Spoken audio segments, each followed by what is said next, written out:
Alors, chers amis, prenons ce moment privilégié comme une bénédiction. Nous pouvons connecter avec les divins. Nous pouvons penser à notre Maître Jésus, à qui nous remercions sa présence, son amour, sa bonté. Nous remercions, cher Maître, toutes les bénédictions que nous recevons à tous les jours, en commençant par notre vie, notre incarnation ici. Nous remercions avoir la famille, les amis, le travail, la santé, Seigneur. Et nous remercions cette opportunité de croissance. Nous, Seigneur, nous avons marché longtemps loin de toi. Et nous avons parcouru les chemins difficiles, les chemins des illusions. Maintenant que nous avons réveillé, que nous avons finalement répondu à ton appel, nous te demandons, Seigneur, de nous garder sur les chemins du bien, de la connaissance, de la croissance, de chercher en nous, Seigneur, la volonté, la discipline pour continuer ce chemin. Merci pour tous les enseignements que nous recevons à travers la doctrine spirit, cette doctrine qui nous apporte beaucoup de réconfort, mais qui nous permet aussi de voir plus loin, comprendre que notre vie n'est pas juste ici, ce moment, sinon qu'elle va plus loin que ça. Et qu'en ce moment, nous sommes en train de construire notre futur. Alors, Seigneur, nous te demandons de nous aider à les construire sur des bases solides. Rester fidèle à tes enseignements. Imiter tes pas, tes actions. Que notre futur, nos vies prochaines, soient meilleures que celui-là, Seigneur. Et à chaque fois, meilleur, un après l'autre. Reste avec nous, Seigneur. Nous remercions nos chers bienfaiteurs qui nous demandons de nous aider à mettre toutes nos préoccupations, toutes nos inquiétudes de côté et profiter pleinement de notre étude d'aujourd'hui. Nous remercions nos frères et sœurs qui viennent aussi étudier avec nous et qui nous te demandons, Seigneur, de les bénir. Bénis nos bienfaiteurs, bénis tous nos amis, tous ceux qui nous sont présents aujourd'hui et tous ceux qui n'ont pas pu nous accompagner.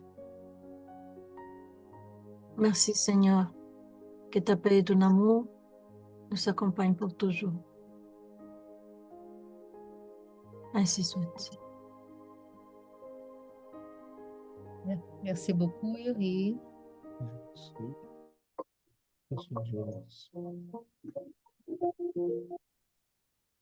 Donc, nous avons ici aujourd'hui un texte, une étude qui nous amène à connaître les cas de William. On ne lira pas le texte complet parce qu'il est très long, donc on vous invite, si vous n'avez pas encore lu le texte complet, on vous invite à le faire plus tard, mais on va lire juste la lettre que William a envoyée à sa maman par la psychographie de Chico Xavier. Donc, c'est son message obtenu par l'intermédiaire de Francisco Cândido Xavier, le soir du 14 novembre 1960, à Uberaba, Minas Gerais, au Brésil. Chère maman, je demande à votre affection de me bénir. Je suis présent, vous priant de m'aider avec votre patience. J'ai souffert davantage de vos larmes que de la libération du corps. C'est là, maman, parce que votre douleur me retient dans les souvenirs de tout ce qui s'est passé. Et quand vous commencez à vous demander comment l'accident a pu se produire, dans le silence de votre désespoir, je me sens de nouveau suffoquée. Ayons du calme et de la résignation. Ce qui est arrivé était la loi à accomplir. Vous pouvez croire que nos études spirites et nos prières ont fonctionné. Quand j'ai vu que nous coulions tous dans la rivière sans espoir sur terre, l'espoir d'une grande vie a surgi en moi et je me suis remis à la volonté de Dieu, résigné. J'ai remarqué que mes camarades me saisissaient comme pour me demander de l'aide pour remonter à la surface. Mais, maman, bien que je ne puisse pas parler, je pensais. Je pensais que Dieu ne donne pas de pierres à ses enfants qui demandent du pain, que la providence divine ne fait que le bien. Je me suis souvenu de des conversations de papa et de votre tendresse, et j'ai fait dans le fond de mon âme la dernière prière dans le corps. Il n'y avait pas de temps pour pleurer. Je me sentais étouffée, mais peu à peu, j'ai senti que des mains amies me donnaient des passes doucement et j'ai dormi. Je n'ai aucune idée de l'accident comme je le souhaitais, mais je sais que je saurais tout quand que saurais tout quand je serai plus serein. Je vous assure cependant que personne n'est à blâmer, ni notre ami chauffeur, ni notre Genésio. Maman, ils n'ont rien fait qui aurait pu provoquer la situation. C'était la dette du passé qui a surgi dans la machine en mouvement. Nous en parlerons plus tard. J'ai encore la tête douloureuse et je suis seulement venue jusqu'ici, amenée par Monsieur Carbarchuto, qui m'a accueilli pour vous demander du calme et des prières. Pour l'amour de Dieu, maman, ne pleurez plus et ne pensez pas qu'il vaudrait mieux mourir pour nous retrouver. Nous serons ensemble dans les services de notre foi. Il faut reconnaître cela. Osmir, Benny et Marlène, aux côtés de papa, ont grand besoin de votre tendresse sur terre. Et je ne serai pas loin.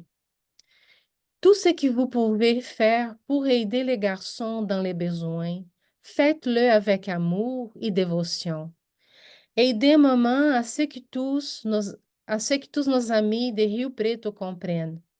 Si je peux demander quelque chose, je demande que notre chauffeur soit excusé. J'ai vu quelques-uns de mes camarades et tous ceux que j'ai vus demandent la même chose. Prions tous ensemble pour demander à Dieu compréhension et courage. Monsieur Chutel, grand-maman Mariquinha et Madame Mariquinha Perche m'aident car je suis encore comme un malade ayant besoin de se remettre. Je vais bien, seulement troublé par votre affliction.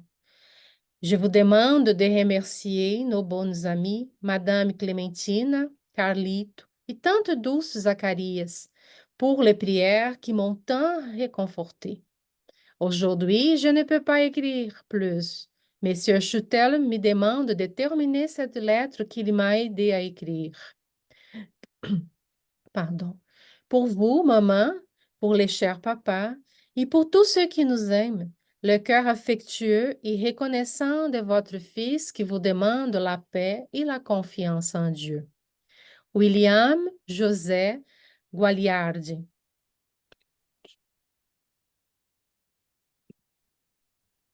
Merci.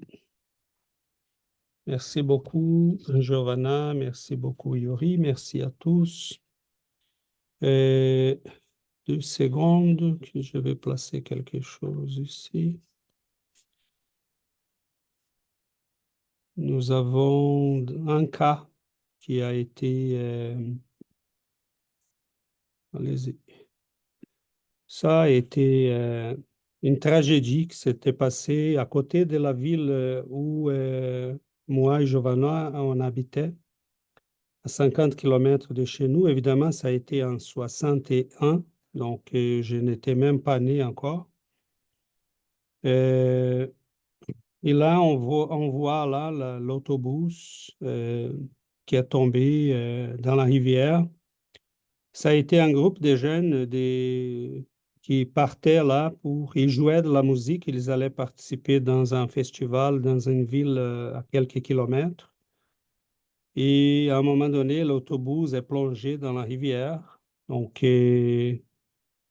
vous voyez ici, quand on lit, c'est une chose, quand on voit les visages, c'est une autre. Ce sont des jeunes gars, des jeunes garçons qui avaient toute la vie devant eux et à un moment donné, bon, ils n'étaient plus. Donc, ça a été quelque chose qui a bouleversé évidemment toute la région parce qu'on a eu là 59 décès. C'était vraiment épouvantable là pour toutes les familles. Et vous voyez que les moyens à l'époque n'étaient pas très... Les gens là sont en train de s'y mettre ensemble pour venir au secours. Là, on voit Ces funérailles. les funérailles. Donc, ça a été immense. Et ça, c'est l'endroit où l'autobus est plongé dans la rivière. On voyait que les ponts étaient en rénovation et passaient par un tout petit chemin à côté. Et probablement, l'autobus n'a pas réussi à le faire comme il fallait.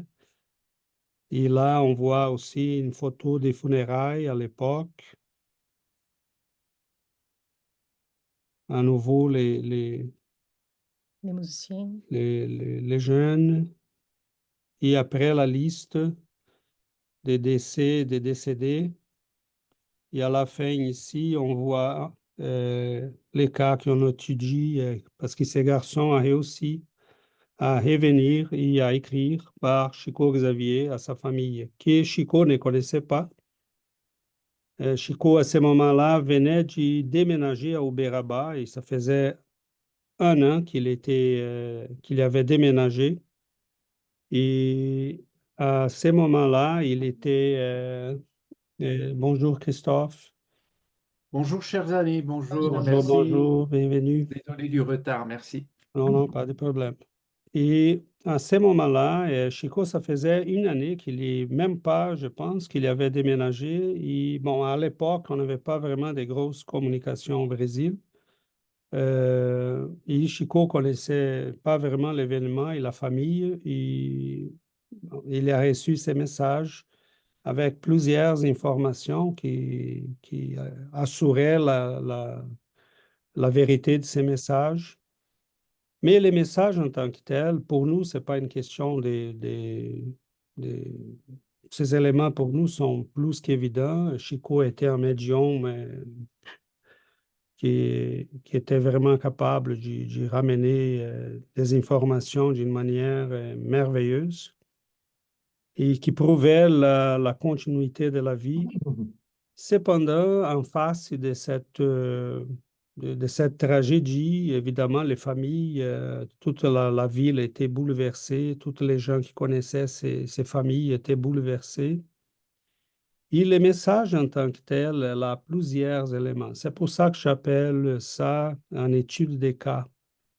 Parce que la première chose qu'on verra, nous avons déjà étudié ici, c'est pour ça que je n'ai pas ramené d'autres textes pour ces sujets, mais nous avons déjà étudié ici les cas des épreuves collectives, les moments que plusieurs personnes vont vivre un phénomène comme une tragédie naturelle ou un événement comme celui-là, ou un édifice qui passe au feu, ou une tragédie comme celle vécue par ces jeunes garçons qui sont décédés tous dans un même événement, de la même manière.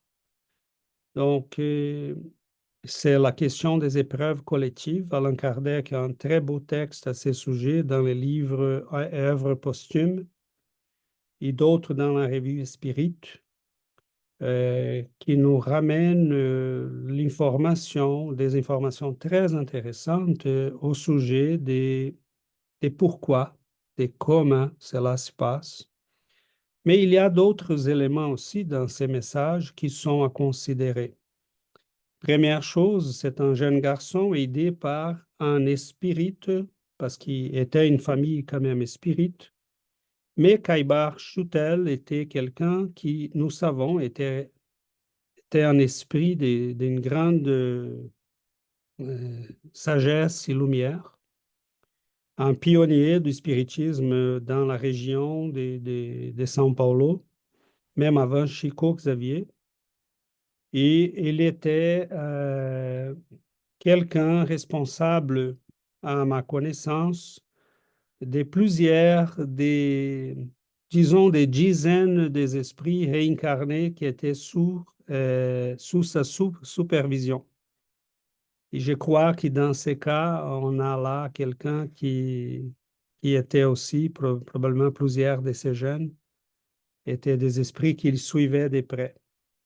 Ce n'est pas au hasard que c'est lui qui se présente. Donc, la bienveillance des esprits qui viennent pour aider dans ces événements, c'est aussi à considérer.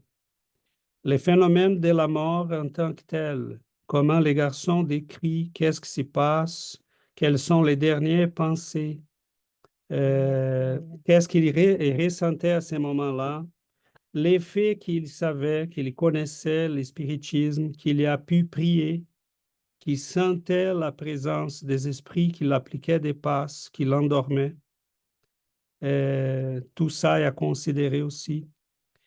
Une autre chose très importante, on n'a même pas la moindre idée de comment nous sommes liés les uns et les autres. Le fait que sa maman posait des questions sur l'événement les suffoquait à nouveau. Et le fait que deux madames qu'il connaissait plus ou moins, parce que sont deux madames qui sa maman aidait comme spirit, sont deux femmes âgées qu'elle aidait dans la semaine et qui, au moment qu'ils ont su la tragédie, ont commencé à prier pour les garçons. Il les remercie, dit à tante X, Y, qui je les remercie des prières qu'ils ont fait pour moi. Ça m'y fait énormément bien. Mais il souffrait à ce moment-là, pas non de l'événement en tant que tel, mais de la souffrance de ces êtres chers. Parce que nous sommes connectés, hein, il n'y en a rien de plus connecté que la famille. Et il ressentait la souffrance, les pensées de sa maman, son angoisse. Et quand elle se posait des questions sur l'événement, qu'est-ce qui s'est passé, qu'est-ce qu'il a ressenti, comment est-ce qu'il y a eu de la souffrance, parce que c'est ça qu'on pense. Mais on devrait remplacer ça par la prière. L'événement, on n'a rien qu'on peut faire. C'est fini. Mais la vie continue. Et cet esprit-là a besoin de nos prières, du réconfort pour qu'il puisse se rétablir et ne pas avoir à recevoir les secousses de nos angoisses et de nos afflictions. Donc, il y en a plusieurs éléments. On appelle ça en étude des cas l'effet de la médiumnité, à nouveau, qui vient nous prouver l'immortalité et répondre aux besoins des familles. Et dans ces messages-là, il y a eu un autre garçon, le papa d'un autre garçon qui a réussi, il est allé à Chico, et je vous raconte rapidement ça parce que c'est très intéressant. La famille est allée à Chico parce que bon, tout le monde voulait à un moment donné des messages, mais ce monsieur-là était un avocat connu à Rio Preto. Et Chico lui dit, malheureusement, ton fils n'est pas en condition de se communiquer. Les esprits disent qu'il n'est pas en condition de se communiquer. Mais avec vous, à vos côtés, il y a Madame X et Monsieur Y qui sont là pour vous aider. Et il a reconnu le nom Il a dit, ben oui, oui, je connais, ce sont des gens que je connais, c'est dans ma famille, ils sont en train d'aider votre garçon. Et il y a une madame qui s'appelle, il donne le nom de la madame au complet, qu'elle est décédée en 1930, il donne la date précise, par suicide. Elle s'est suicidée à Rio Preto. Et aujourd'hui, elle travaille dans les plans spirituels et elle est en train d'aider tous ces jeunes. Et le Messie a dit, OK, mais ça ne me dit rien. Chico a donné l'information et c'est tout. Il a continué là à répondre aux gens. Le Messie revient à Rio Preto. Il était un avocat, en fait un procureur public. Il va au registraire, au notaire public, et il demande les livres de cette date-là pour qu'il puisse voir les registres de décès. Et à la date que Chico avait donnée, il ne trouve rien. Il dit, mais ça ne se peut pas que Chico a fait une erreur. Et là, le Messie tourne la page et les décès étaient consignés à la mauvaise page. Il était dans la page suivante. Et là, il a pris même une copie, il a mis, cette copie se trouve dans les livres d'où j'ai sorti les... Il est décédé par suicide la journée telle, telle, telle. Et tout était là. Et j'ai trouvé très beau, premièrement, l'information qui personne ne s'attendait, parce que c'est une madame décédée en 1930. Chico, on était en 61. Chico donne l'information, donne la date, donne la cause de sa mort et on l'y trouve, mais pas exactement où elle était supposée. Et j'ai trouvé encore plus beau le fait qu'elle était une ex-suicidée et qui maintenant, au plan spirituel, est quelqu'un qui travaille dans la rescousse et à l'aide des gens qui ont besoin. Donc, j'ai trouvé ça encore plus beau parce que ça nous montre que dans la vie spirituelle, bon, on peut arriver quand même des fois dans des conditions difficiles, mais on peut remonter la pente et on peut se retrouver sur les chemins de l'amour, de la charité, de la croissance personnelle. Euh, voilà, je m'arrête. Il y a vraiment beaucoup d'aspects dans ces messages. L'importance de la prière, de nos pensées, etc., etc. C'est pour ça idéalement, on devrait étudier chacun de ces éléments, mais on laisse à l'intuition de chacun qui veut participer pour qu'on puisse s'y pencher sur les éléments qui vous attirent davantage l'attention. Donc, voilà, et on ouvre la parole à tout le monde. Oui, Yuri? Bonjour, c'est ça. Bonjour à tous. Vraiment, le texte, comme tu as dit, il y a plein de points. Tu as mentionné beaucoup que moi aussi, j'avais pris en note. Il y a une autre chose aussi que j'ai trouvé ça impressionnant, on va dire, que lui a communiqué 2 mois et demi seulement. Le temps de communication, qui a pris conscience des processus, de la turbation, on peut voir que ça n'a pas été long. Et donc, je trouvais ça vraiment très important parce que ça nous amène à la connaissance de l'espiritisme en étant que lui était un enfant, une famille où il y avait l'espiritisme et comment la connaissance il fait la différence. Puis la doctrine il nous le dit beaucoup, que c'est connaître l'espiritisme, connaître qu'est-ce qui nous arrive, après l'immortalité, les processus, ça aide pour sortir de cette turbation-là, puis comprendre mieux le processus. Donc ça, j'ai trouvé ça très, très intéressant. Et c'est sûr que les expiations collectives, pour moi, c'est un thème qui m'attire beaucoup. Et quand on voit 59 décès, et on peut penser que c'est épouvantable. On sait que c'est épouvantable au niveau matériel. Mais je me rappelle que dans une de tes conférences, ça, tu parlais des comment pour nous, on voit pas les gros, on voit pas, on sait pas qu'est-ce qui est arrivé avec ces esprits-là dans le passé, pourquoi ils se sont réunis dans cette vie ici et pour réacheter un karma finalement. Et donc, pour nous, c'est très difficile, mais pour les esprits, c'est un autre niveau. Ils ont réacheté leur karma. Puis comment, souvent, je me rappelle qu'elle t'avait dit, tu sais, nous autres, on connaît rien, mais Dieu connaît tout. Et tout est sous le regard du Seigneur, de notre Père.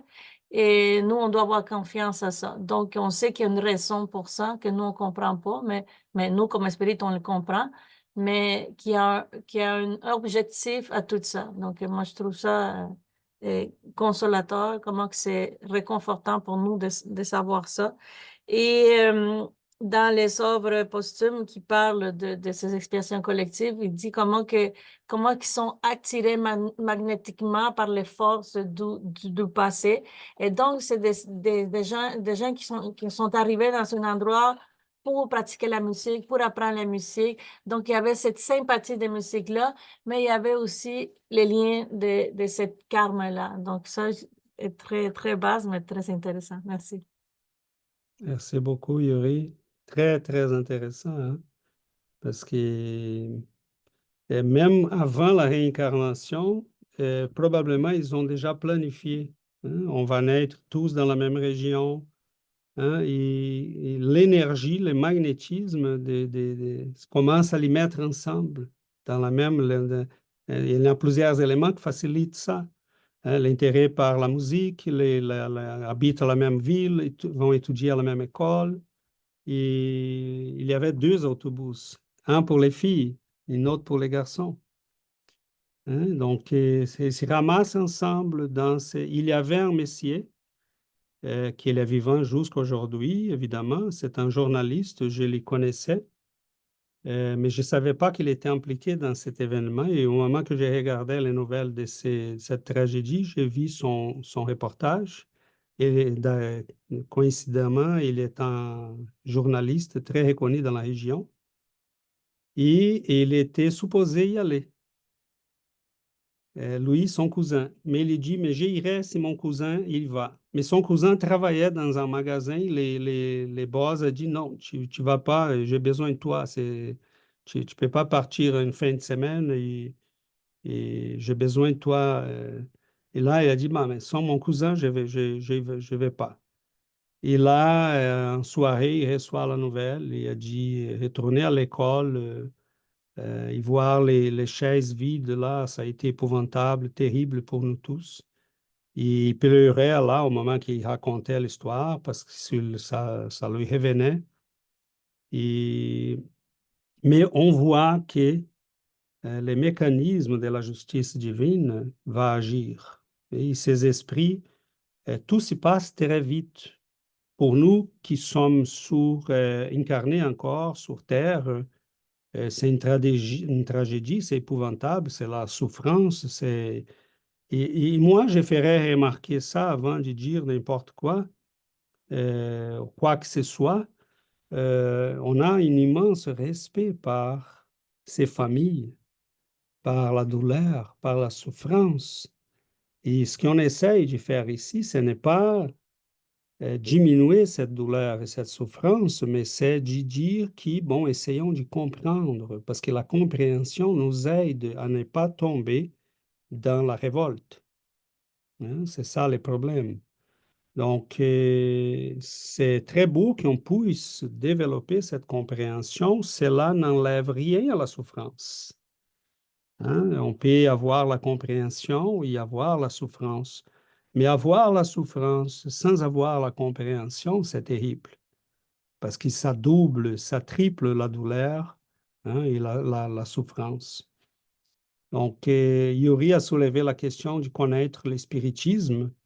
Euh, on n'est pas là pour saluer et lever, dire que le spiritisme est fantastique et que non, c'est pas ça. Alain Kardec pose cette question en fait quand on a étudié la désincarnation. Il y a des questions dans le livre des esprits qui posent cette question. Est-ce que avoir de la connaissance de la réalité spirituelle, ça peut il dit oui, oui, ça fait toute la différence parce que vous savez qu'est-ce qui se passe. Donc, vous savez comment procéder. Vous savez quoi, à quoi s'attendre. Donc, c'est évident que ça fait une différence, contrairement à ceux qui croient que, bon, c'est la fin, ils tombent dans le désespoir et la révolte. Donc, c'est pour ça que ça serait bien que les gens puissent avoir accès à ces connaissances.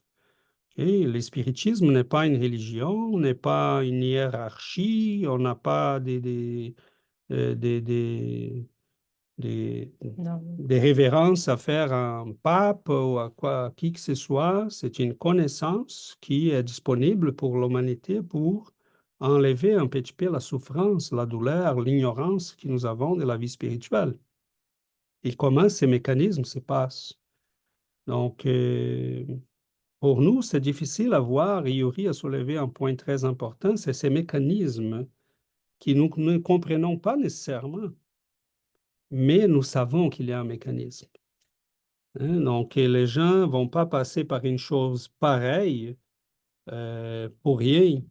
Et dans un des messages que nous avons étudiés d'Emmanuel, il parle des gens qui s'y croient à l'abri de la justice.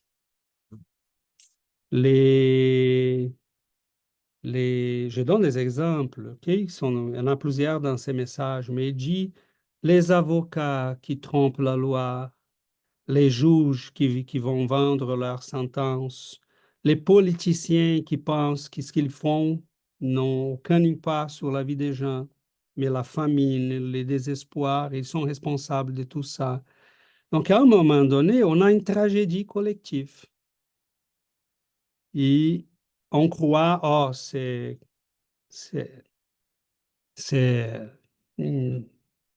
un événement aléatoire. Et Emmanuel va nous dire, non, c'est pas aléatoire. Très souvent, la providence divine fait en sorte que des esprits qui ont passé inaperçus dans le passé s'y retrouvent en face de la justice finalement. Donc, est-ce que nous avons un cerveau capable de comprendre tout ça légèrement? Hein? Parce que, et seulement pour donner une idée de l'ampleur de la chose, nous pensons que nous sommes en train de parler de la dernière vie. Nous avons des centaines de vies vécues. Il y a des choses qu'on n'a pas pu encore régler. Et on n'a pas voulu régler. Parce que dans ces dizaines et dizaines d'incarnations, Dieu, très souvent, nous a donné l'opportunité. Tu as été terrible là avec les gens, tu faisais les gens passer de la famine, de la souffrance. Là, tu renais riche, puissant, et là, tu fais à nouveau les mêmes bêtises. Et Dieu, tu renvoies sur terre à nouveau, et tu renais encore riche, puissant, et tu fais la même bêtise. Mais à un moment donné, on doit régler les choses parce que la banque divine ne peut pas continuer de nous emprunter. Il n'est jamais demandé au moins un versement. Donc, mais voilà, je m'arrête. Yuri? Juste pour qu'on pense plus loin, comment que c'est immense, ce sujet-là. Si tantôt je parlais de ces esprits-là qui se sont réunis pour vivre ça, mais on pense pas aux familles aussi, parce que les familles aussi ont vécu cette expiation aussi, on va dire, si on pense juste aux victimes, mais c'est aussi les restants du monde. Donc, comment c'est complexe, cette histoire-là. C'est juste, ça m'a... Merci. Très complexe oui. Parfait, Charles.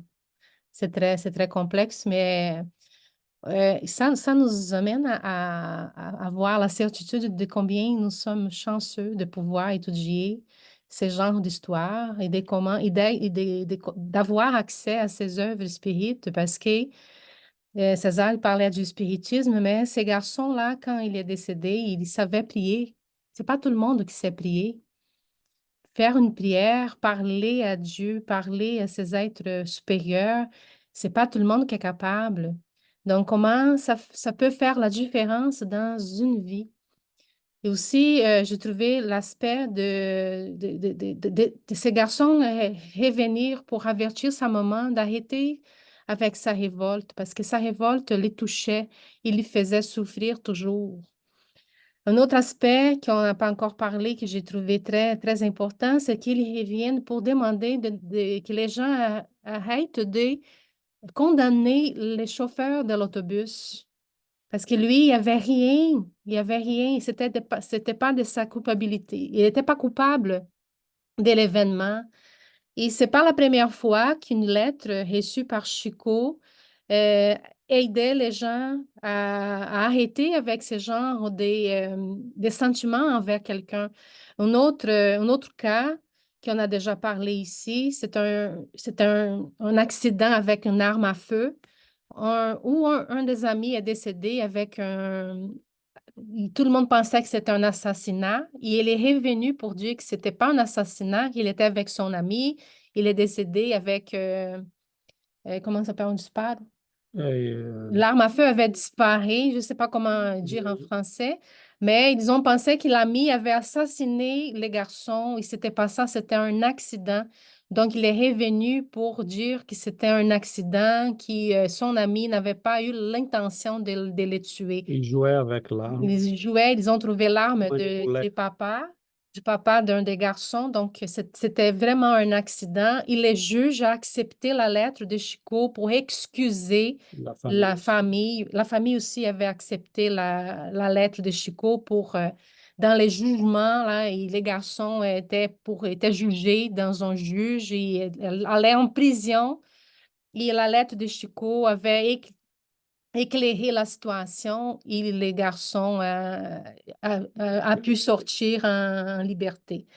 Donc, c'est vraiment spécial ce que nous avons accès comme connaissance. Le spiritisme nous amène au soulagement, à la compréhension.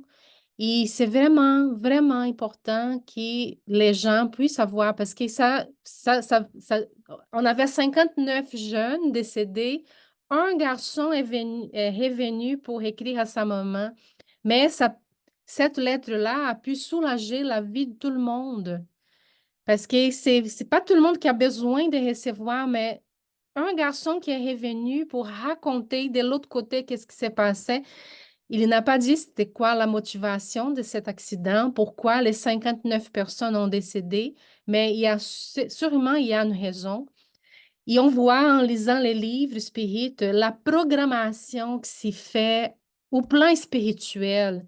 Les 59 personnes, ils sont nés dans la même ville, ils étaient proches.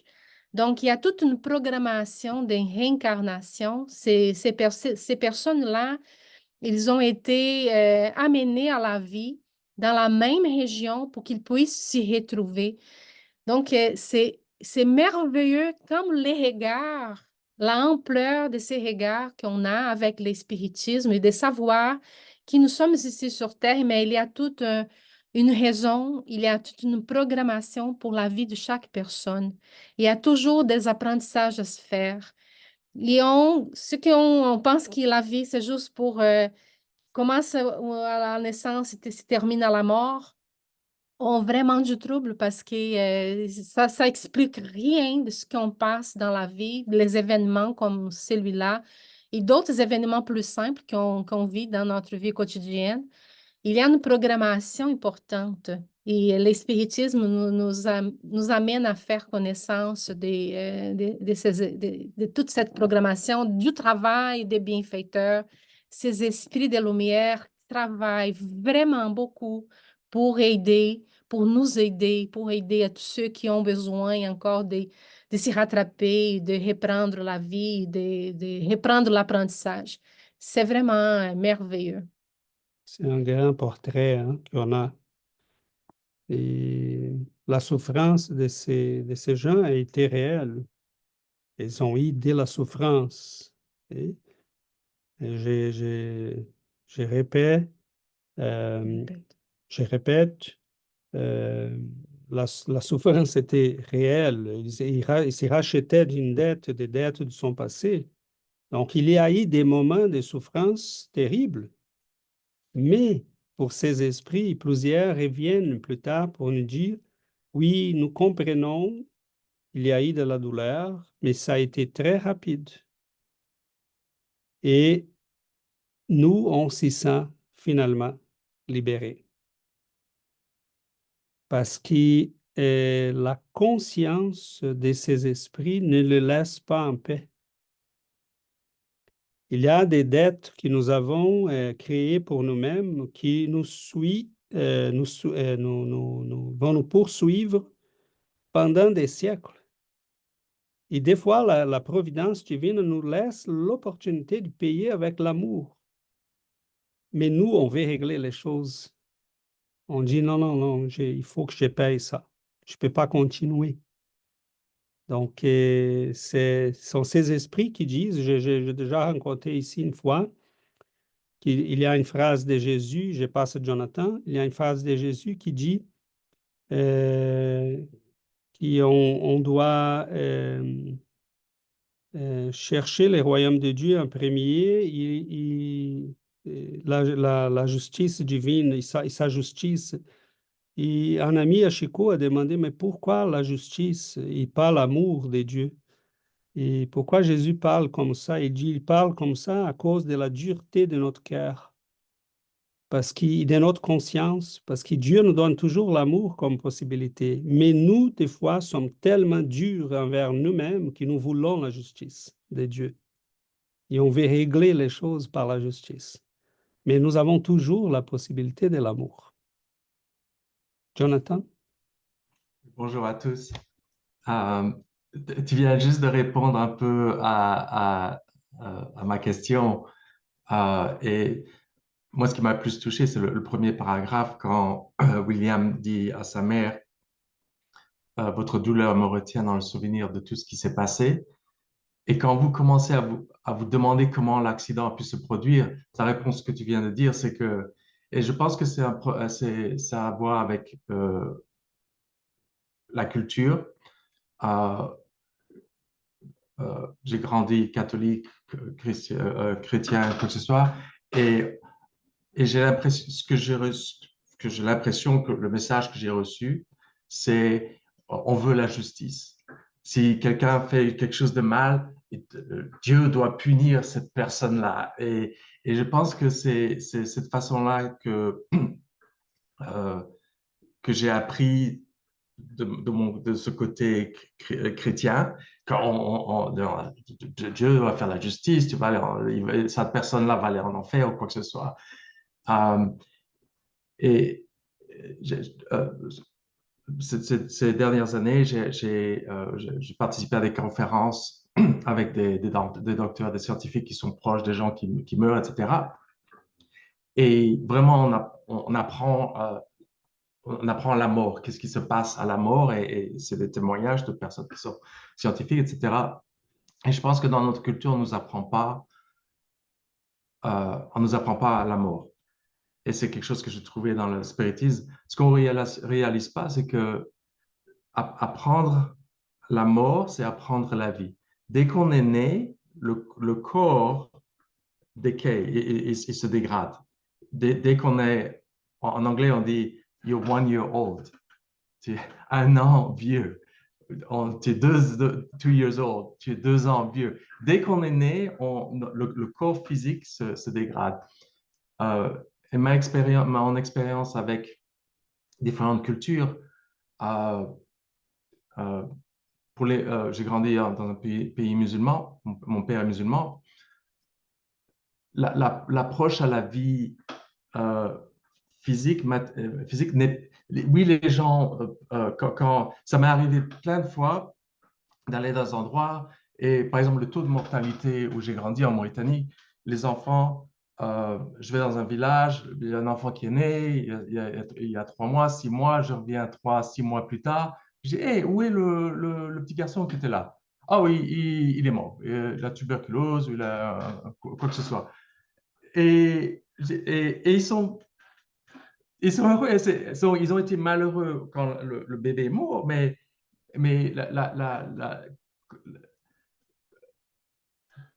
l'impression que j'ai eue grandissant avec, dans un pays musulman, c'est que oui, on est malheureux quand la personne est décédée, mais on s'en remet à Dieu. Dieu, c'est Dieu, Dieu a voulu ça. Et il n'y a pas la même souffrance qu'on continue Je vois des gens qui sont chrétiens qui... Mon ex-femme, elle a perdu sa mère quand elle avait 12 ans, sa mère avait 40 ans. Jusqu'à présent, ça l'affecte. OK, mais elle ne veut pas grandir de ça.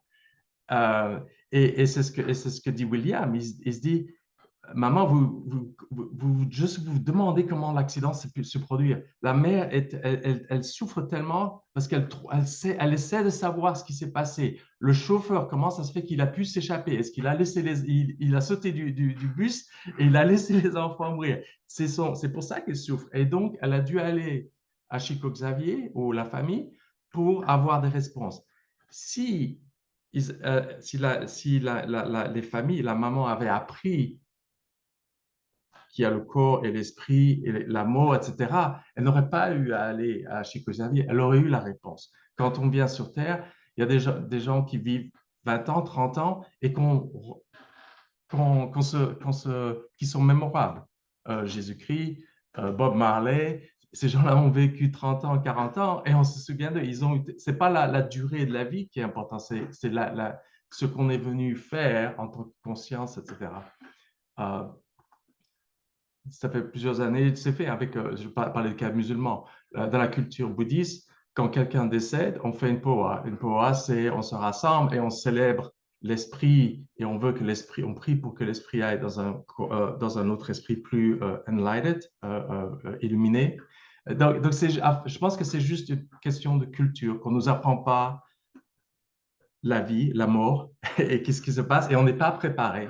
Et le spiritisme, pour moi, m'apprend qu'il y a deux choses, il y a le corps et il y a l'esprit. Et maintenant, j'essaie de me focuser plus sur mon esprit et où il va partir. Et je pense que c'est quelque chose que j'ai appris dans la culture musulmane, que j'ai appris dans la culture bouddhiste et que j'ai vraiment pas appris dans la culture chrétienne où le seul message c'est « Oh, celui-là, il va aller en enfer parce qu'il a tué celui-là, il a fait ça. » Donc, je pense que c'est juste une question de culture.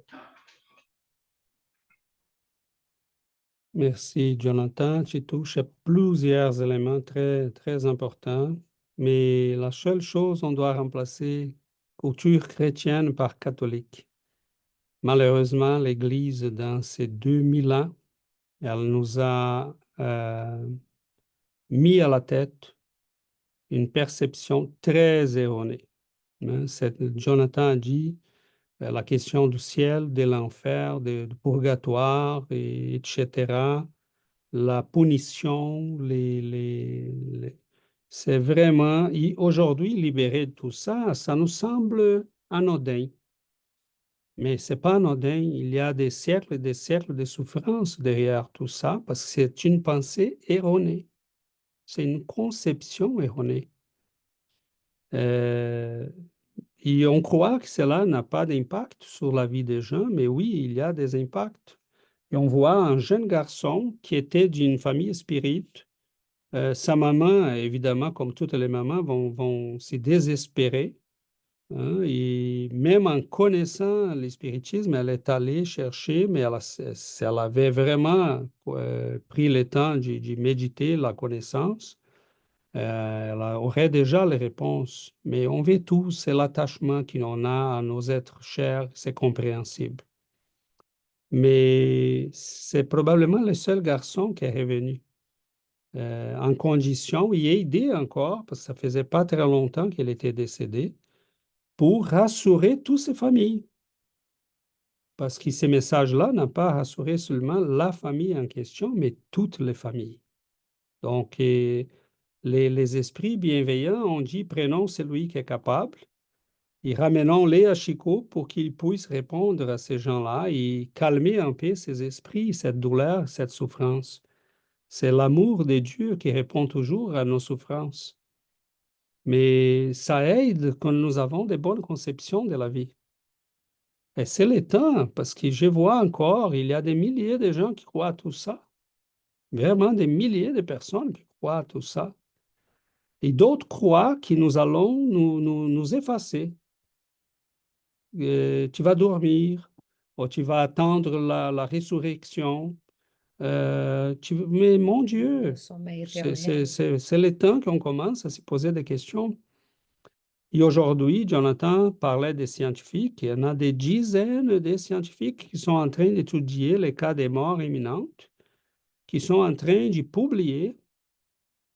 Il y a des films, mais c'est pas possible qu'on reste campé sur des conceptions euh, qui sont primitives, qui sont vraiment erronées. Donc, c'est vraiment, on a un effort à faire pour libérer l'humanité. Ça nous a pris des siècles pour libérer l'être humain de la souffrance physique, de l'inconfort de la vie physique. Aujourd'hui, nous avons des vêtements, nous avons des maisons, nous avons des médecins, nous avons des pharmacies, des médicaments, nous avons la possibilité de chirurgie, nous avons beaucoup de choses qui ont libéré l'être humain. Nous pouvons nous déplacer à haute vitesse, nous pouvons nous communiquer à haute vitesse. Et tout ça, c'est l'effort de l'humanité pour se libérer de la souffrance physique.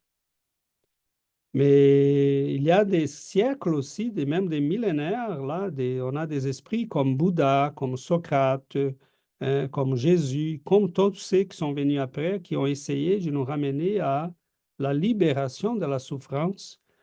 Mais nos conceptions de la mort sont erronées. Le spiritisme nous montre c'est quoi la mort. C'est un passage. Et si on la traitait d'une manière différente, parce qu'on l'a entouré de toutes les choses noires, de la souffrance sombre, on ne pense jamais à la mort comme la libération d'un esprit. Hein? On ne la représente jamais comme un oiseau qui sort de la cage.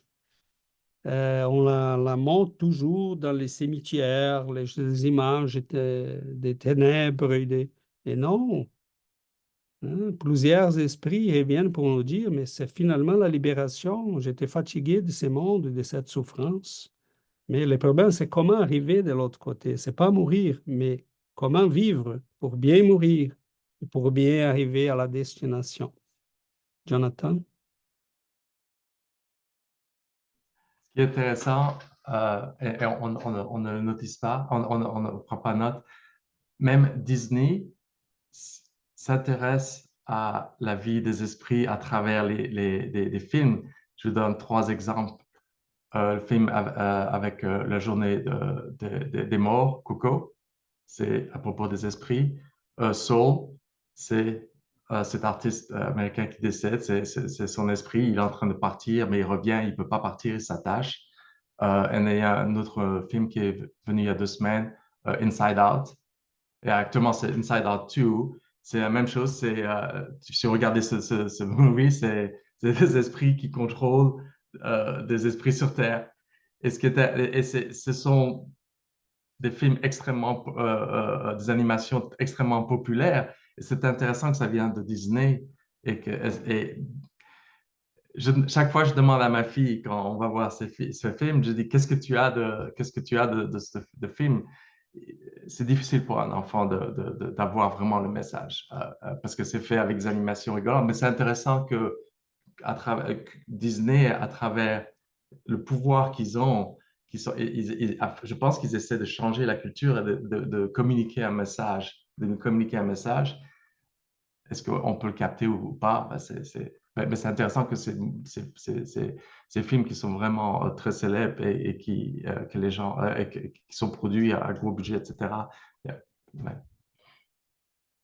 Oui, tout à fait, Jonathan. Et ça, on devrait avoir plus, hein, parce qu'ils sont des grands moyens de faire les messages passer. Donc, même un film ancien, là, comme Ghost, c'est très parlant, là.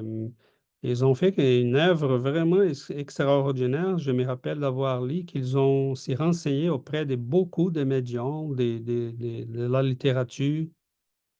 Et c'est ça, les informations, évidemment, il y a les côtés artistiques, etc. Mais le message est là.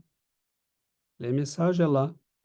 Donc, la médiumnité, l'immortalité de l'âme, les conséquences de ce qu'ils ont fait, les processus de désincarnation, euh, les films, et Seat of Angels, c'est La Cité la des Cité des Anges. Anges aussi avec Meg Ryan. C'est un très beau film parce qu'il commence une maman désespérée avec sa fille qui est en train d'avoir une crise de fièvre. Et après, ils sont dans l'hôpital et tout le monde autour, dans le désespoir, à courir, les médecins à essayer de la ramener en vie. Et elle regarde l'ange qui est à côté, l'esprit, elle la croit en ange. Et, bon, dans les films, ils sont des anges, mais tout serein, tout tranquille. Et là, il part avec la fille, il s'en parle, il ma maman, elle va comprendre, elle va comprendre. Ça viendra les jours qu'elle va comprendre. Et donc, c'est très beau parce que c'est le temps qu'on commence à ouvrir à l'humanité cette compréhension, que la vie est un processus. Oui, on s'attache. Et c'est ça le problème. Et on parlait de ça cette semaine. Tout est fait sur ce monde de manière à empêcher l'attachement. Tout a été planifié de manière à empêcher l'attachement. Mais en même temps, on s'attache parce que la loi de conservation nous l'oblige. On veut vivre, on veut garder notre corps, on veut garder la famille.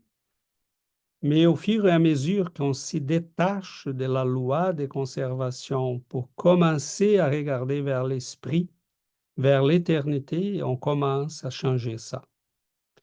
Donc, on commence à placer les choses au bon endroit.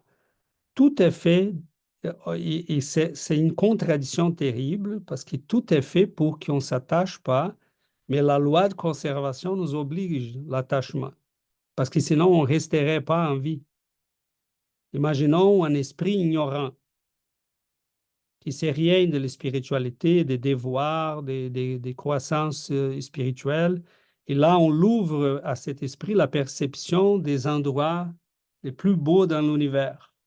Mais on tomberait en dépression et on partirait immédiatement au suicide. On dirait, je vais y aller. Mais c'est pas comme ça. Il faut les mériter, il faut les conquérir, hein. Il faut travailler pour bâtir cela pour nous. Donc, on s'attache au monde. Mais je disais cette semaine dans une étude, euh, où est votre corps des 12 ans? Où est le garçon et la fille que vous étiez quand vous aviez 12 ans, 15 ans, 20 ans? Ne parle pas Sheila, on parle aux autres. Hein? On est à Laura. Voilà. Donc, on parle aux plus vieux. Mais même à ceux qui sont là dans la vingtaine, dans la trentaine, où est la petite fille de 5 ans? Il n'est plus. Donc, la mort, en fait, c'est ça. Notre corps n'est pas le même. C'est pas, nous savons là que nous sommes les mêmes. Mais c'est comme si la vie nous disait, j'ai fait de telle sorte les choses que tu ne peux même pas t'y attacher à toi. Parce que tu dois s'attacher à ton vrai toi, à celui qui a cette mémoire et cette conscience, que vous étiez ces garçons et cette fille, et que vous n'allez plus. Donc, c'est planifié de telle sorte que nous avons, à un moment donné, on doit travailler la question de l'attachement et comprendre qu'il faut sortir du domaine de notre infériorité qui est contrôlée par la loi de conservation. Hein, c'est pour ça que Jésus va dire, si vous voulez préserver votre vie, vous allez la perdre. Mais si vous acceptez de la perdre, vous allez gagner. Donc, il parle évidemment des vies physiques et vie spirituelle. Donc, c'est une profonde contradiction parce que Dieu fait de telle sorte que nous devons nous intéresser à la vie physique. Et pour plusieurs d'entre nous, c'est la seule chose qu'on connaît. Et on s'attache tellement qu'on va vivre toutes les souffrances en face des pertes, des maladies et de la perte des êtres chers. Mais c'est de cette douleur qui va venir le questionnement qui nous ramène à chercher la connaissance qui peut-être, oups, n'est pas seulement ça. Donc, c'est très beau comme le processus est fait et comme sont chanceux ceux qui ont commencé déjà à s'y réveiller à cette nouvelle conscience. Parce qu'on commence à sortir du contrôle de nos instants et de nos attachements et de la loi de conservation. Donc, on commence à éveiller en nous les côtés spirituels et vivre en fonction de l'éternité, non plus d'un corps qui va bientôt être ramené à son destin. Donc, il faut qu'on commence à travailler en nous cela. C'est cette conscience, c'est cette conscience qu'on doit commencer à travailler. C'est quoi la mort? C'est quoi la vie? C'est quoi les processus? Pourquoi les choses sont comme ça? Les réponses sont là. Donc, il faut qu'il commence par notre intellectuel, mais que ça passe à la profondeur de notre être, hein, pour produire les gros changements de vie que dont nous avons besoin. Mais c'est une école, c'est un apprentissage, c'est un processus. Donc, tant que nous sommes des élèves dévoués, on va avancer plus rapidement. Donc, avant, je voulais toutes les réponses et tout comprendre. Et j'ai compris que je devrais faire cet effort. Mais à un moment donné, on doit se dire, pas besoin. Je n'ai pas besoin de tout comprendre. J'ai besoin de savoir qu'il y a quelqu'un qui comprend. Et je fais confiance à ces quelqu'un-là. Pleine confiance. Et je n'ai pas besoin de tout savoir parce que c'est comme de l'arrogance. Je n'ai pas les moyens de tout savoir. Et je ne connais même pas ma vie. Je ne connais pas mon passé. Je suis dans l'ombre de mon passé. Dieu me donne, c'est qui César, c'est qui Christiane, c'est qui Fabio. C'est ce qui sont vraiment ces personnes qu'on regarde ici. Sont pas vraiment ces personnes. On sait rien. Hein? Fabio était un empereur. Et là, on voit un gars très simple, très humble. Ça va, Fabio? Tu voulais pas que je raconte ça, hein? Mais voilà, on ne sait rien. Et ça, c'est un peu, ça nous remet à l'humilité de dire, OK, c'est correct. Mais je commence à comprendre. Hein? Jésus disait, il n'y a rien qui restera caché. Hein? Mais il faut être prêt à la vérité. Moi, je remercie le bon Dieu. Est-ce que ces jeunes-là avaient besoin de nous dire qu'est-ce qu'ils ont fait? Alors, ça serait intéressant comme apprentissage. Comme les trois garçons qui sont noyés aussi, que nous avons étudié les cas ici récemment. Trois fils, hein, de la même mère, qui se sont noyés la même journée. Et là, il raconte le pourquoi. Mais ce garçon m'a dit, Monsieur Choutel m'a dit qu'il y a une raison et je vais bientôt la savoir. Mais est-ce qu'on a besoin de savoir? Non, on a besoin de savoir qu'il y a une raison. Et que la justice divine nous donne la possibilité de régler nos dettes. Mais ce que moi je demande, et c'est une demande que je sais que j'ai fait avant de réincarner et que je continue à le faire, c'est que Dieu me donne la possibilité de me racheter par le travail. Hein? Je ne dirais pas par l'amour, parce que je ne suis pas rendu là encore, mais qu'il me donne la possibilité de me racheter par le travail. Et donc, au moment qu'on commence à, à travailler, à divulguer la connaissance, à aider les gens, à partager tout ça, et bien, faisons-le parce que nous avons la possibilité de nous racheter, nous tous, par l'éveil de cette conscience dans les autres. Hein, je vais, à un moment donné, la justice divine, avec ces livres-là, prenons l'image catholique, hein, avec son livre, il dit, oh mon Dieu, là, ces garçons-là, il faut envoyer comme on parle, obrador en français, les gars qui travaillent pour la justice qui va nous visiter pour nous avertir Un de la... huissier? C'est Hein? pas un justice, Ici. il y a, c'est comme c'est quelqu'un qui travaille pour les tribunaux et qui va visiter les gens quand il y a là quelque chose à payer. à payer et tu ne veux pas payer. Oui, c'est un huissier de justice, non? Huissier, c'est ça? Un huissier de justice, ouais, J'ai c'est ça. compris un justicier. Ah, pardon, un huissier. Ah, ok, ok. Avec un R, huissier ou huissier? Avec un H. H. Ah, Huissier. huissier. H. Ok, ok, Ouais. ok. Merci beaucoup, Christophe. Donc, on va envoyer un huissier pour un officiel de justice, on dit au Brésil, pour cette personne-là. Mais là, il regarde, non, non, non, attends. Cette personne-là, il a déjà payé. Ah, vraiment? Ah oui, oui, c'était prévu qu'il devrait subir un accident à 30 ans, mais il travaille depuis les 25 pour une bonne cause. Il aide les enfants pauvres, il participe à des... Ah, OK, donc laisse-les en paix, parce qu'il travaille. Donc, la justice nous donne toujours la possibilité de l'amour, de nous racheter par l'amour, le travail.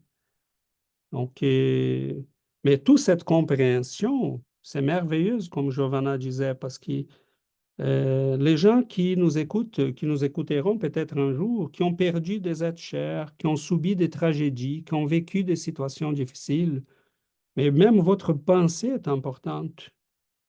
Vos réactions émotionnelles sont importantes. Hein, ces garçons-là ont pu revenir pour dire, maman, arrête ça, s'il te plaît. Tu me fais là de la souffrance. Tu ne sais pas, tu le fais par amour, mais tu me fais souffrir. Hein, change ça par la prière. Ils envoient toujours les gens dans la fin du message, il dit aide d'autres enfants. Hein, allez aider d'autres enfants, d'autres mères, parce que là, tu vas grandir dans cette douleur. Le problème, c'est que la douleur peut nous ramener à une souffrance telle qu'on va s'y fermer, s'y suffoquer dans la souffrance et on ne voit rien. Hein, on est complètement bloqué. Le soleil n'arrive plus. Donc, cela fait encore plus mal à ces esprits parce qu'ils disent c'est à cause de ce qui m'est arrivé que ma maman est comme ça maintenant, en dépression. Donc, C'est pas si Uri avait levé la main. voilà. Juste rapidement, tantôt César a parlé que c'est racheté par le travail. Comme Dieu nous donne l'opportunité de se racheter comme ça, par l'amour, mais comment souvent les esprits qui ont fait des fautes, souvent, ils veulent vivre dans leur propre peau, c'est-à-dire vivre les mêmes circonstances, c'est-à-dire comme ces enfants-là, ils auraient pu dire, OK, nous, on se met à travailler, mais ils veulent passer souvent qu'est-ce qu'ils ont fait suivre aux autres. Donc, c'est intéressant à ce niveau-là, comment, oui, il y a des gens qui peuvent travailler, mais qui sont en train de travailler dans la charité et tout ça, mais ils ont déjà demandé vivre les mêmes choses qui ont fait vivre aux autres. Puis souvent, on pense que, bon, c'est une tragédie, il était tellement bon, mais il faisait tellement la charité, mais il avait déjà un plan réincarnatoire que souvent les esprits même, ils demandent. Ok, merci. Oui, tout à fait, Yuri. Bien rappelé. Et il y a des demandes qui ont été faites, hein, et ça ne nous empêche pas de faire le travail de l'amour, de la charité, hein, mais des fois, l'esprit a demandé, je vais vivre ça et je vais passer ce que je fais passer à d'autres. J'ai besoin de ça pour continuer, pour me libérer de ma propre conscience. Ils sont des demandes. Tous les gens qui sont là à côté d'eux, comme Yuri a rappelé aussi, très bien tantôt, sont impliqués d'une manière ou d'autre, hein. Je me rappelle là, on va s'y répéter, mais c'est pour donner un exemple. C'est l'épouse de Messier qui allait envahir une ville et qui dit à son mari avant qu'il quitte, écoute, il faut lui faire payer, hein. Le Messier était peut-être prêt à dire, OK, on va les imposer là notre force, mais on va pas tuer personne. Et là, la madame dit, il faut personne, hein, il faut qu'il paye. Et là, il quitte avec ses messages dans son âme et il fait des choses terribles. C'est lui qui a fait. Mais elle est derrière. Elle est responsable aussi. Donc, même ça, la justice divine va chercher. C'est qui t'a mis ça à la tête? Toi, tu es responsable. C'était ton choix. Mais là, appelle la personne qui t'a mis ça en tête parce qu'elle va répondre de ça aussi. Donc, imaginons comment cela fait, comment notre conscience change. Et ce qu'on dit est important, ce qu'on pense est important, comment on réagit est important. Et c'est pour ça que prions tout le temps. Comme dit l'Évangile, prions tout le temps, soyons vigilants. Parce que toute la vie est connectée, toutes les choses sont connectées. On doit agir toujours en amour, en bienveillance. Parce que si on a fait quelque chose qui est tourné mal, mais au moins on avait la bonne intention. Tout Hein? est enregistré en nous, nos actions, nos pensées, tout est Exactement. enregistré en nous. C'est pas enregistré par Saint-Pierre avec un livre, c'est enregistré en nous, dans notre corps spirituel. dans notre périsprit. Donc, essayons d'agir toujours en amour, en bienveillance. Je lisais hier un petit extrait du livre que je suis en train de lire, Les Mémoires d'un suicide. Il racontait l'histoire d'un suicide il s'est suicidé parce qu'il avait tout perdu. Il avait un cancer au niveau de la langue, de la gorge. Et il s'est suicidé parce qu'il était malade, il avait ce cancer et aussi il avait des problèmes financiers. Donc, il a été ramené à voir son passé pour comprendre pourquoi il était malade. Donc, il ne se souvenait pas de son passé. Donc, ils ont travaillé de façon magnétique pour qu'il puisse revoir qu'est-ce qu'il avait fait dans son passé pour mériter cette maladie. Il était un Portugais qui, pour faire de l'argent, il amenait des esclaves de l'Afrique au Brésil. Donc, c'était un acheteur d'esclaves.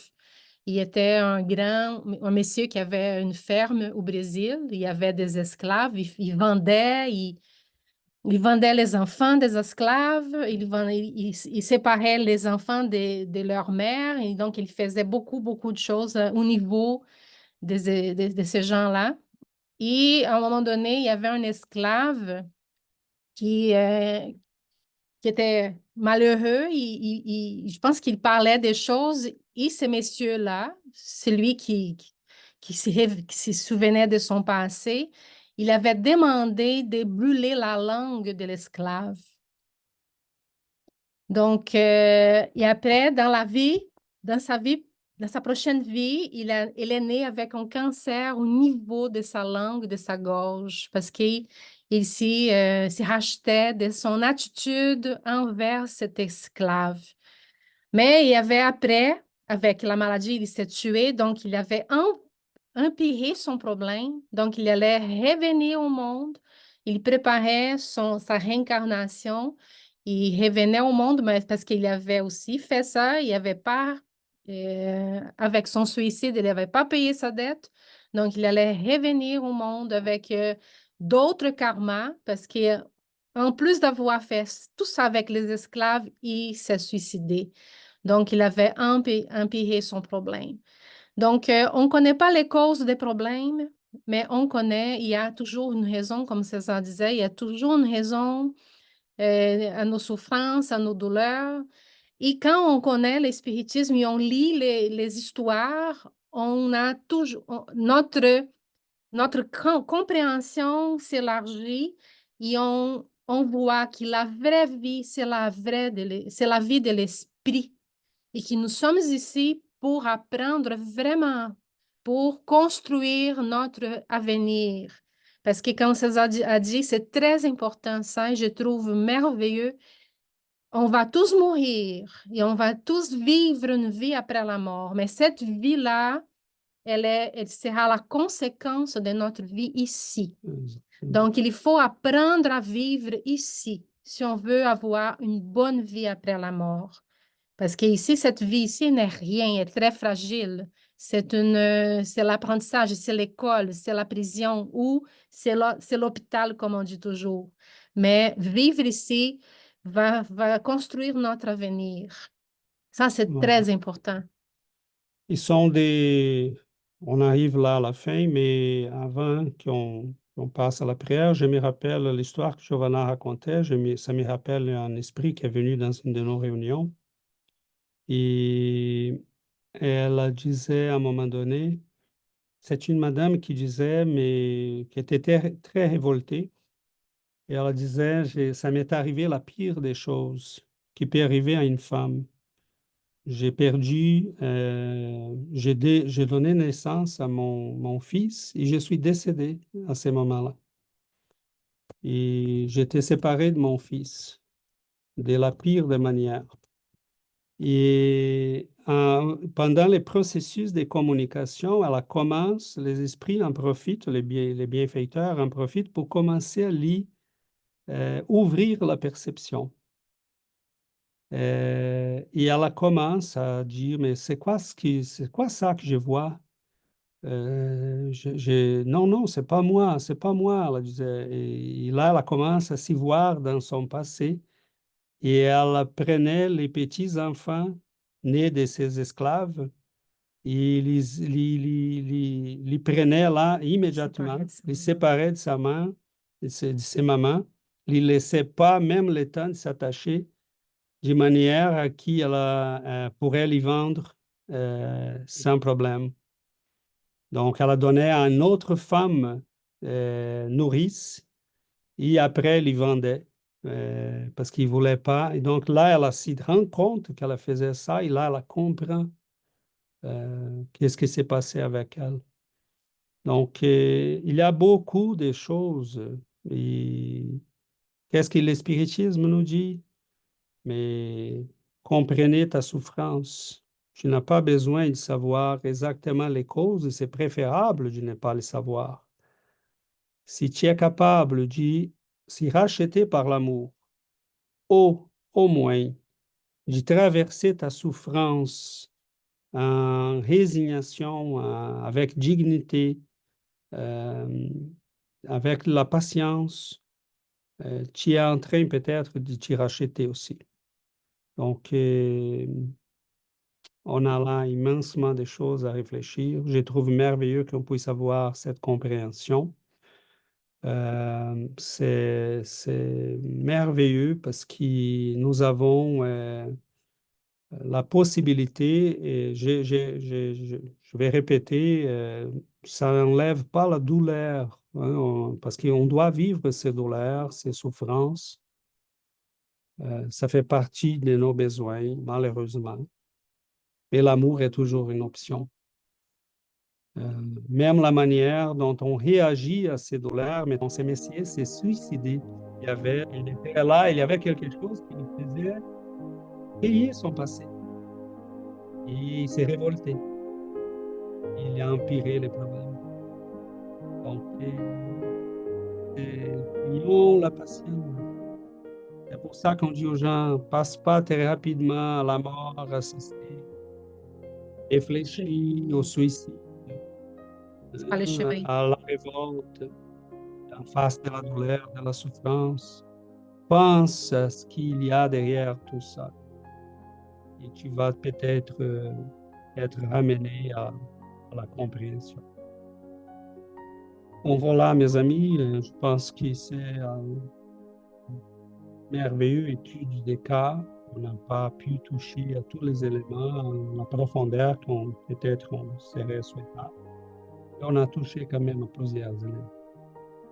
Donc, on vous invite à la prière pour qu'on puisse finir avec notre étude d'aujourd'hui, clôturer notre séance.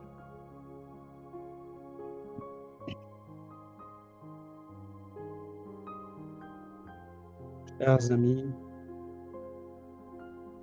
chers bienfaiteurs, cher Maître Jésus,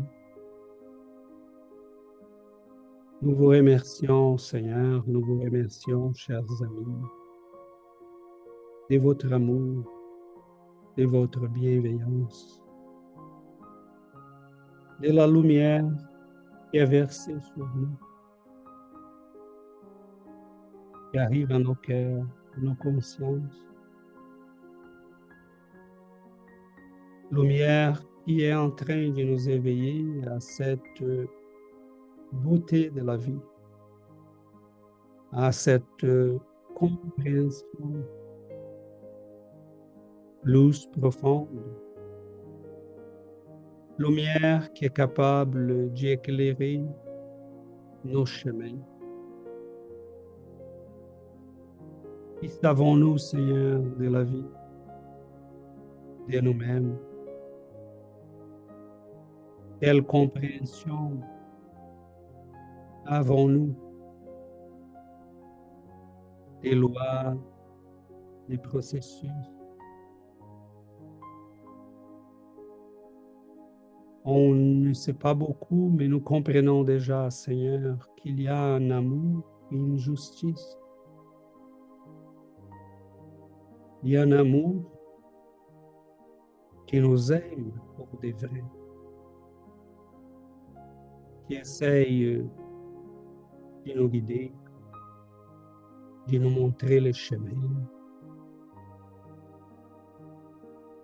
de nous éveiller à nos responsabilités en face de nous-mêmes, de la vie, des êtres que vous avez placés autour de nous, Seigneur.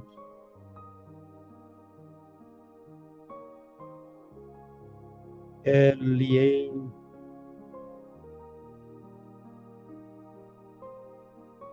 nous ne savons pas, Seigneur, dans les processus qui nous échappent. Pourquoi ces gens sont là?